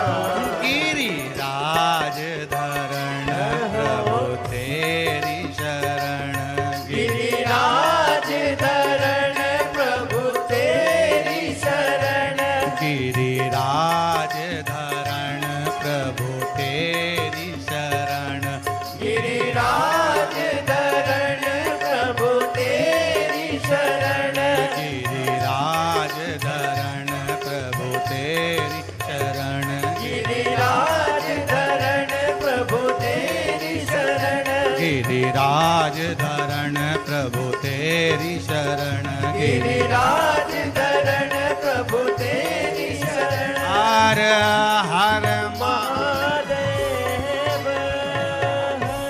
भगवान शिव की कथा कर रही है। पुलस्त बाबा श्राप दे दिए हैं श्री गोवर्धन नाथ जी को कि तिल तिल तुम्हें घटना पड़ेगा, और जब तिल तिल तुम घट जाओगे पूर्ण तरह से भूमंडल में समाहित हो जाओगे, 100 वर्ष तक जल वृष्टि नहीं होगी, पानी नहीं गिरेगा, जहां तहां हाहाकार मच जाएगा। तब भगवान कृष्ण स्वयं शिव से पूछते हैं करना क्या है। भगवान शंकर ने कहा घर घर के दरवाजे पर दिवाली के दूसरे दिन गोवर्धन नाथ बनवाना है, गाय के गोबर का, उसका पूजन करवाना है। अब किसने बनवाया? सबसे पहला गाय के गोबर का गोवर्धन सिखाया किसने था बनाना? तो कहा किसने सिखाया है? शंकर भगवान ने बनाकर सिखाया। भगवान क्या बनकर आए थे? गोपी का रूप रखकर। एक दिन वो भोले भंडारी बनकर सुंदर नारी बिरज में, कितना सुंदर रूप रखकर, और पार्वती जी मना करी थी ना माने त्रिपुरारी बिरज। शास्त्र कहता है, शिव महापुराण की कथा कहती है, स्कंद पुराण कहती है, पूरे ब्रज मंडल में ठाकुर जी के तो मंदिर हैं, कन्हैया के तो मंदिर हैं, पर पूरे ब्रज मंडल में शंकर जी भी कम नहीं है। पूरे ब्रज मंडल की धरा पर कहीं गोपेश्वर, कहीं गोपीनाथ, कहीं यमुनानाथ बन बनकर मेरे भोलेनाथ भूतेश्वर आदि कादिक बनकर सब जगह पर विराज, पूरे ब्रज मंडल।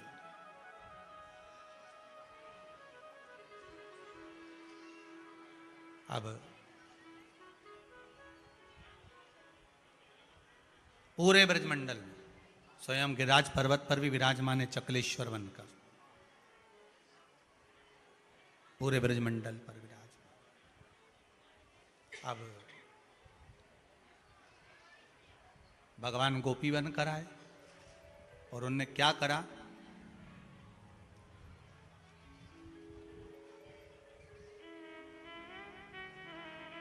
क्या कर रहे हैं महाराज? टोकनी धरी शीश पर गोबर लिया उठाए, बना रहे हैं महादेव गोवर्धन गीत गाए। जब गोवर्धन जी का स्वरूप बना रहे हैं महादेव, तो क्या गा रहे हैं? गिरिराज जी का स्मरण कर कर स्वरूप बना रहे हैं। अब ईमानदारी से बोलो, आप अगर भजन करते करते गाय के गोबर से गोवर्धन बनाओगी तो गोवर्धन नाथ जी जतिपुरा में रुकेंगे क्या? जब आप गीत गाते गाते बनाओगी तो गोवर्धन नाथ जी तो जतिपुरा से आपके दरवाजे पर आकर उस गाय के गोबर के रूप में जो गोवर्धन बना हुआ है उसमें विराजमान हो जाएंगे।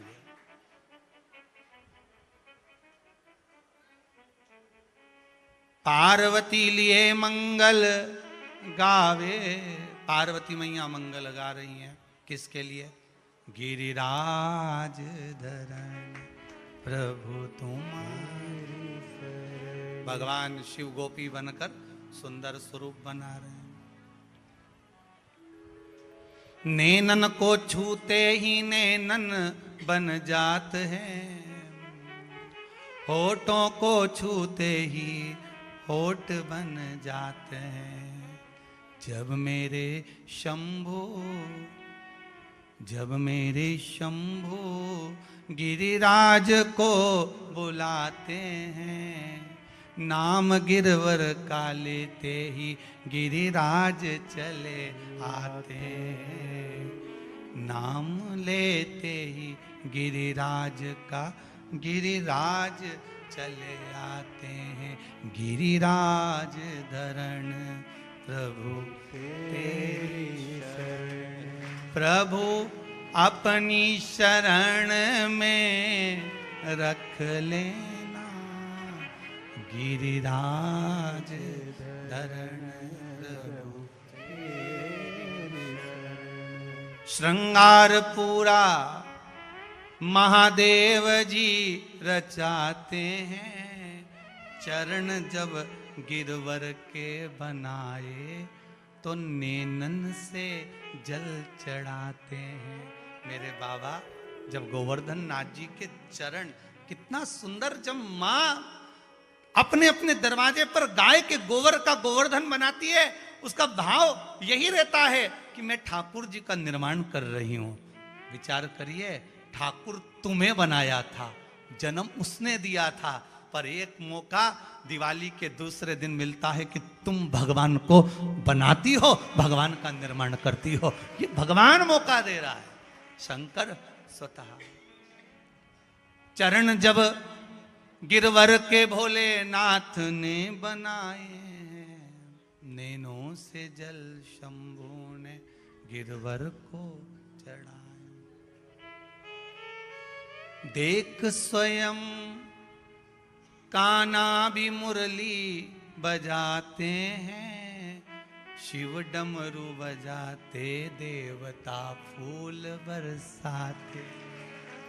भगवान बंसी की धुन बजा रहे हैं, मेरा भोलेनाथ डमरू बजा रहा है, मेरा गोवर्धन नाथ सामने खड़ा हुआ। कितनी अविरल भक्ति है, कितनी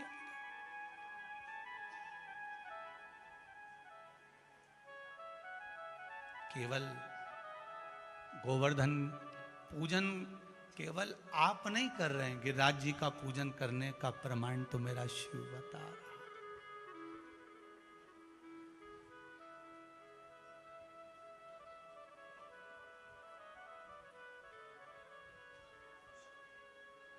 स्वयं शिव कर रहे हैं, निर्माण किया, बने, पूजन का महत्व समझाया गोवर्धन नाथ जी, पूजन का आनंद स्थापित हो गया। शिव पार्वती जो एक हम कहें पति पत्नी का जो संबंध होता है, साथ रहने की जो प्राथमिकता है, वो देव पूजन से, पति पत्नी का सबसे प्रबल कार्य है देवता का पूजन, भजन, स्मरण, शरणागति। शिव और पार्वती का विवाह क्यों हुआ था? केवल शरणागति के भाव से कि हम दोनों मिलकर भजन करेंगे।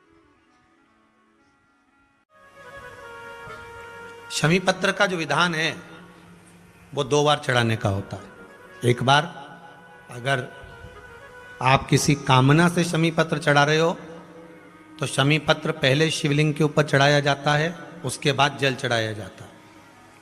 जब जल चढ़ जाए, दूध चढ़ जाए, पंचामृत स्नान आदि सब हो जाए, उसके बाद आप देवाधिदेव महादेव की जब पूजन करें, अर्चना करें, आराधना करें, चाकरी करें, निवेदन करें, तब फूल आदि, पुष्प आदि जब भगवान देवाधिदेव महादेव को समर्पित करेंगे, फिर पुनः वापस शमी पत्र बेलपत्र फिर समर्पित कर देंगे। फिर पुनः समर्पित कर देंगे।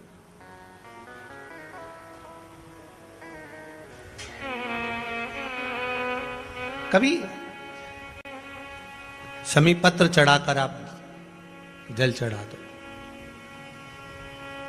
कभी बेलपत्र चढ़ाने के बाद जल चढ़ा दो। बीच बीच में प्रयोग करते रहना चाहिए।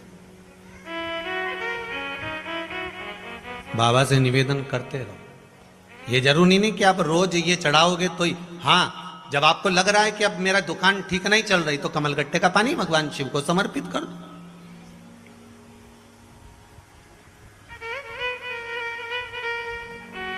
कमलगट्टा लक्ष्मी जी की जो माला जपी जाती है, लक्ष्मी मंत्र की जो माला जपी जाती है वो कमलगट्टे की माला से जपी जाती है। लक्ष्मी जी को कुबेर की प्रियता के भाव से कमलगट्टा दिया जाता है, और कमल और कमलगट्टे का भाव एक ही होता है। अगर आप कमल का पुष्प भगवान को समर्पित नहीं कर पाते तो कमलगट्टा भी अगर शंकर को चढ़ा रहे हो, जैसे भगवान विष्णु ने भगवान शंकर को, भगवान शिव जी को श्रावण के महीने में एक नियम लिया था कि पूरे श्रावण के महीने में 108 कमल के पुष्प दूंगा, और भगवान शंकर ने उनकी परीक्षा ली तो एक कमल का पुष्प छुपाया, उसको ढूंढा, नहीं मिला। सारा प्रयास कर लिया, माता लक्ष्मी जी ने सब प्रयास करे पर कमल का पुष्प नहीं मिला। देवऋषि नारद ने कहा नेत्र को कमल कहते हैं, तो नेत्र भगवान विष्णु ने अपना नेत्र निकालकर शंकर भगवान को समर्पित करा, तो शंकर जी के 3 नेत्र हो गए। भगवान शंकर ने अपना सुदर्शन चक्र भगवान विष्णु को दिया, तो शिव जी चक्र देते से ही भगवान विष्णु सुदर्शन चक्रधारी हो गए, भगवान सुदर्शन चक्रधारी हो गए, भगवान शंकर त्रिनेत्रधारी हो गए। एक नेत्र अर्थात शास्त्र कहता है कि कमल के फूल की जगह भगवान विष्णु ने अपना नेत्र दिया था। तो यहां संसार का मनुष्य तो इतना बड़ा तो धर्मात्मा नहीं हो सकता कि कमल के फूल की जगह अपनी आंख निकाल के दे देगा। तो भगवान ने भी फिर भाव प्रकट करा कि कमल के पुष्प का जो बीज होता है, कमल के पुष्प का जो भाव होता है वो कमलगट्टा होता है। अब कई लोग मन में सोच के बैठे हैं कि कमलगट्टा चढ़ाने से होता क्या है, तो ये चढ़ाने से होता क्या है। जो शास्त्र और पुराण, कई लोग कहते हैं हमारे पास तो सारे शास्त्र रखे हैं, पढ़ो। अगर रखे रहने वाली बात दूसरी है, पढ़ना जरूरी है। रखा तो सब सामान, तुम्हारे पास क्या कमी है? रखे सामान ढेर पड़ा होगा। अभी दिवाली पे साहब के पास क्या माला नहीं है, क्या चेन नहीं है, क्या बोलो जम के बोलो है कि नहीं है, मंगलसूत्र नहीं है, क्या है गले में हार नहीं है, क्या सास ने चढ़ाया, पर सब लॉकर में रखा है। बोलो सही है कि गलत है? सब लॉकर में रखा है। अब लॉकर में से तुम कब निकालते हो? जम के बोलो जरा। जब कहीं कोई कार्यक्रम हो, कोई शादी ब्याह हो, कोई फंक्शन हो, कोई धार्मिक आयोजन हो, तो लॉकर में से खोल के लाए और उसमें से तुमने रकम निकाली और पहन ली। उसी तरह यहाँ शिव महापुराण की कथा कहती है, पुराण हमारे पास भी रखे, शास्त्र हमारे पास भी रखे। दुनिया भर के लोग कहते हैं हमारे पास पुराण रखे, शास्त्र रखे, ये रखा वो रखा, पर उसका उपयोग तो करो। तुमने तो रखे, लॉकर के अंदर सारी रकम रख दी और मालूम पड़े उपयोग ही नहीं करा, और मालूम पड़े एक बार जो रखी आई कौन जाए निकालने, फिर मन में आया निकाल लाऊं तो रखने की आदत, और मालूम पड़े वो रखे उतने में डोकरी निपटी गई तो वो तो रखा कि रखा। शास्त्र और पुराण ये कभी नहीं कहते कि तुम मुझे घर में लाके केवल रख लो। शास्त्र और पुराण तो यहां तक कहते हैं कि घर में लेकर आए हो तो मेरा अध्ययन करो, पढ़ो, एक एक लाइन को, एक एक शब्द को, और समझना, पढ़ना, ज्ञान अर्जन करना, उसको प्राप्त करना ज्ञान को, और फिर उसको प्राप्त करने के बाद फिर जनमानस तक लेकर।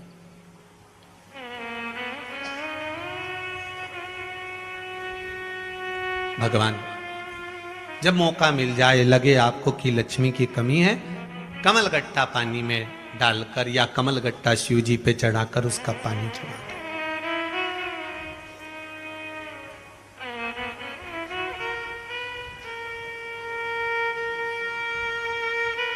फिर निवेदन करेंगे, बच्चे अगर कोई एग्जाम देने बैठ रहे हैं, कोई कंपटीशन एग्जाम है, या लगता है आपको कि हाँ मेरे बेटे की यहां नौकरी लगना चाहिए, पूर्ण विश्वास मेरे कुबेर भंडारी पर करना। उसका नाम है कुबेर भंडारी। भंडार भरे बिगर तो छोड़ता ही नहीं है। इतने पत्र हैं, कुछ ही पत्र ऐसे होंगे जिसमें प्रश्न होंगे, बाकी के पत्र पढ़े तो नहीं है, पढ़ेंगे जब ज्ञात होगा। विश्वास है। और कल हमने एक बात कही थी कि जितने लोग भी आए ना, उनसे बात कर कर जाना कि इनको भगवान ने क्या दिया है। हमने कुछ नहीं दिया हो, हमारे पास कुछ है ही नहीं, ये बस केवल शिव पुराण है और ये कुबेरेश्वर महादेव की धरा, कंकर और शंकर है, इसके सिवाय कुछ नहीं। कल रात्रि को जब हम जा रहे थे यहाँ से वापस की ओर, तो देखा था कि कई लोग गाड़ियों पर सो रहे हैं, कई लोग गाड़ियों के अंदर सो रहे हैं।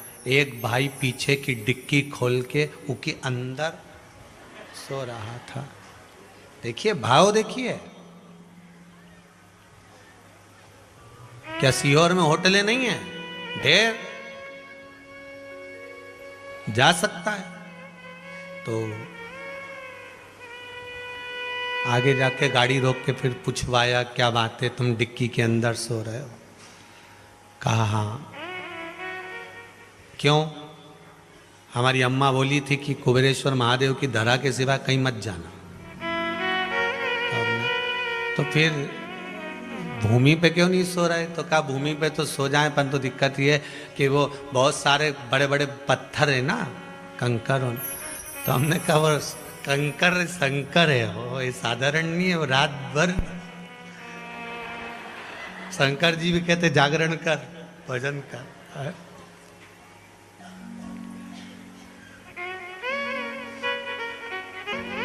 जीवन की एक सार्थकता है। मीराबाई ने आस लगाई थी, भगवान कृष्ण के सामने जाकर दूध का कटोरा रखकर मीराबाई 4 साल की भगवान से कहती है, मेरे दादा दूधा जी बीमार पड़े हुए हैं, ले आओ। ये उनने दूध भेजा है कटोरा भर के। मीराबाई को नहीं मालूम था कि भगवान दूध नहीं पीते। मीराबाई को नहीं मालूम था कि भगवान कुछ खाते नहीं, ये तो पत्थर की मूर्ति है। दूधा जी जब जाते थे तो भोग लगाकर वापस लाते थे, तो खा लेते थे, पी लेते थे। आप भी तो वही करते हो, भोग लगाया और खा लिया। मीराबाई को नहीं मालूम कि ऐसा होता है। मीराबाई ने तो कटोरा सामने रख दिया, ले ओ भगवान। भगवान तो आए ही नहीं। मीराबाई चोटी गुथने में लग गई अपनी। 2 चोटी बना रही थी, वही रिबिन वाली, गुत्ते गुत्ते केला वाली। अब मीराबाई चोटी गुथने में लगी, हाथ खासा करके आई और भगवान से फिर बोली, अरे पी लो पी लो, पियो। भगवान नहीं आए।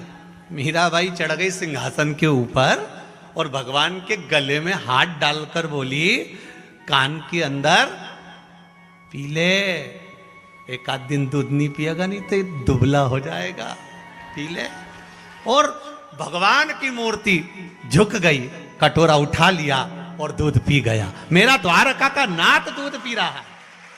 विश्वास दृढ़ था, पत्थर में से भगवान प्रकट हो गया था।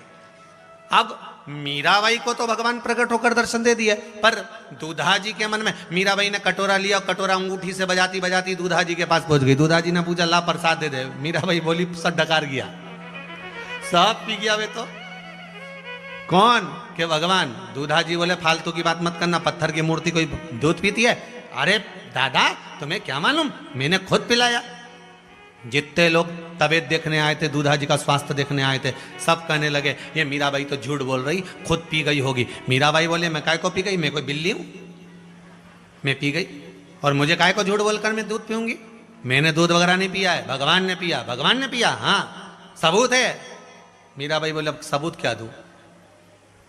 दूधा जी बोले, मीरा कमरे में जाओ। मीराबाई बोले, काय को कमरे में जाऊं? झूठ का इल्जाम लगा है मेरे पर।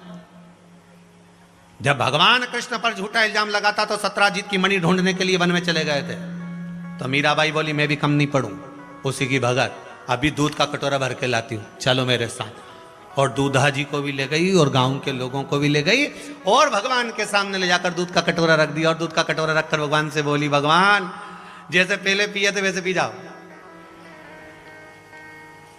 तब भगवान कोई प्रकट हो, हंसी खेल तो है नहीं कि हर चुटकी बजाओ ने भगवान सामने, चुटकी बजाई और भगवान सामने नहीं आए। गांव के लोग कहने लगे, आधा घंटा हो गया, मीरा भगवान कहाँ है? भगवान नहीं आए। अब तो मीराबाई मन में सोची कि मैं झूठी कहलाऊंगी। मीराबाई तुरंत सिंहासन पर चढ़ी गले में बैया लगाई, भगवान के हृदय से लग गई और कानों में कहा, अगर नी पी तो तेरे को तेरे बाप की सौगंध है। और फिर तो भगवान तुरंत झुका और कटोरा उठाया, डगर डगर पी गया। गांव के लोग देखते रह गए, गजब, पत्थर की मूर्ति झुकती है, पत्थर की मूर्ति।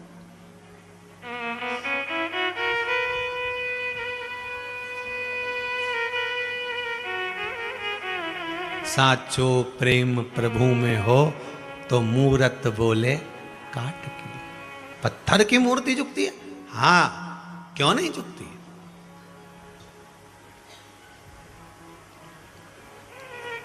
क्यों नहीं झुकी?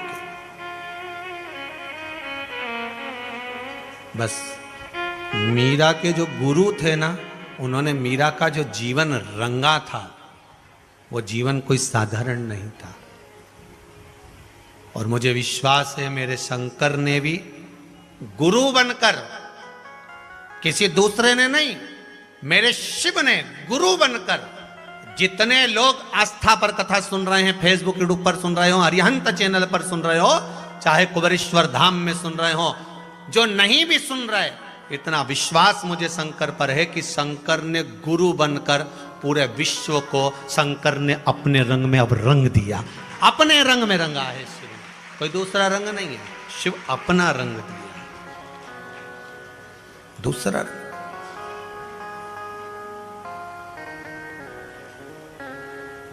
ओमकार और निराकार साकार हमारी चूनर में। रंगी गुरु ने, और गुरु जब रंगता है तो कोई साधारण नहीं रंगता। ओमकार और निराकार साकार हमारी चूनर में, अखंड ज्योत सा चंदा चमके सूरज मेरी चूनर में। सत्य नाम से पल्ला भर दो, ऐसी रंगो रे गुरुदेव चूनर मेरी, ऐसी रंगो गुरुदेव चूनर।